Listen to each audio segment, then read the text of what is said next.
guys, John from SurfFX, and we're having a little look at the 2021 North Carve. Now, this was my choice of wave kites last year, and this year they made a few little improvements, and I must say it's a much sweeter kite, particularly in the top end. So what did they do? Well, most of the work they did were in the bridle area, so just the bridle attachment points, measurements, and then also in the materials of the kite. So changing the bridle points changed the way this kite feels. It is much more responsive, and particularly more responsive when you're really overpowered. So they increased the top end range on this kite dramatically.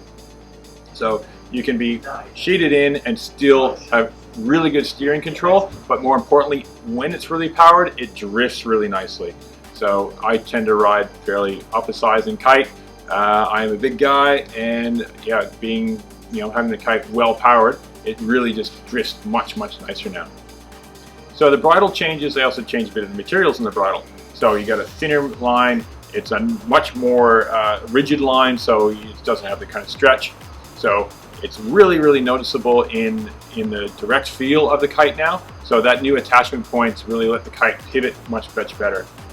So what else have they done? Said the other thing is the construction of the kite and what they've used. So they've replaced the Dacron with a much more rigid and more durable material, so you feel the kite is quite a bit tauter. It should last a lot longer, and it gives it a much stronger skeleton for the the soft parts, which is the D2 material, the ripstop to adhere to. So the skeleton of the kite is nice and stiff.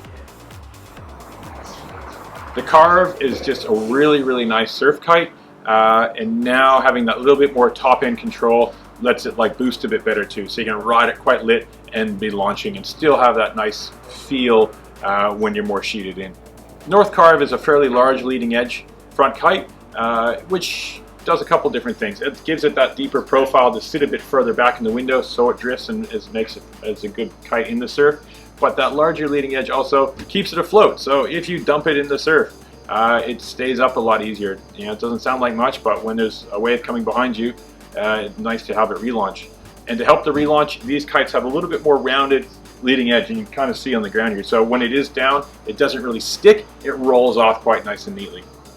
They are a low aspect kite, so kind of short and fat, but they use that two-step arc profile, so it is quite a bit flatter up through the middle. So it kind of reduces the amount of wingtips they have and keeps a lot more kite in the air. So you tend to get a gruntier kite from that. So there's more, projected area is greater. So if that's the area of the kite and you curve it, having it a bit flatter gives you more actual area catching the wind. So you do get a nice grunty kite with this. Like I said, I'm 90 kilos, and I use this kite in a 10 a lot, and usually quite overpowered, and that'll still be in around the 20 knots. So you can get going in fairly lighter winds with it. Down to 15 knots, I'll be fine on a 10-meter kite as well.